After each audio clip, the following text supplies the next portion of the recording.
বন্ধুরা, ভোলে বাবা পার করেগা সিরিয়ালের আগামী পর্বে ঘটতে চলেছে এক শ্বাসরুদ্ধকর ঘটনা। চৈতি পণ করেছে যেভাবেই হোক ঝিল আর সাক্ষ্যকে আলাদা করবেই।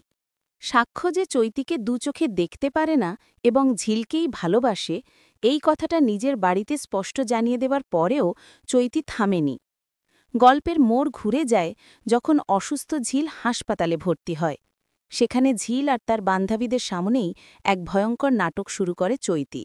সে ঝিলকে বোঝাতে থাকে যে সাক্ষ্যর সব কেয়ার বা ভালোবাসা আসলে অভিনয়। সাক্ষ্য নাকি শুধু ঝিলের সুস্থ হওয়ার অপেক্ষা করছে, যাতে এরপরই সে চৈতিকে বিয়ে করে বিদেশে পাড়ি দিতে পারে। এমনকি ডিভোর্স পেপারের কথা তুলে সে ঝিলকে মানসিকভাবে ভেঙে ফেলার চেষ্টা করে।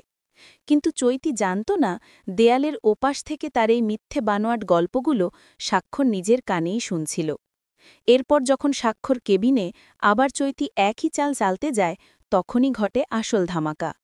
ঝিলের উপস্থিতিতেই সাক্ষর নিজের মেজাজ হারিয়ে চৈতির গালে কষিয়ে চড় মারে।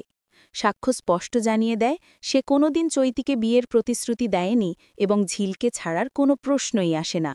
মুহূর্তেই ঝিলের ভুল ভাঙে এবং চৈতির আসল রূপ সবার সামনে উন্মোচিত হয়। বন্ধুরা, চৈতির এই অপমান আর সাক্ষ্য ঝিলের এই রিউনিয়ন দেখতে আপনাদের কেমন লাগবে কমেন্টে জানান। আর এমনই সব এক্সক্লুসিভ আপডেটের জন্য সাবস্ক্রাইব করতে ভুলবেন না।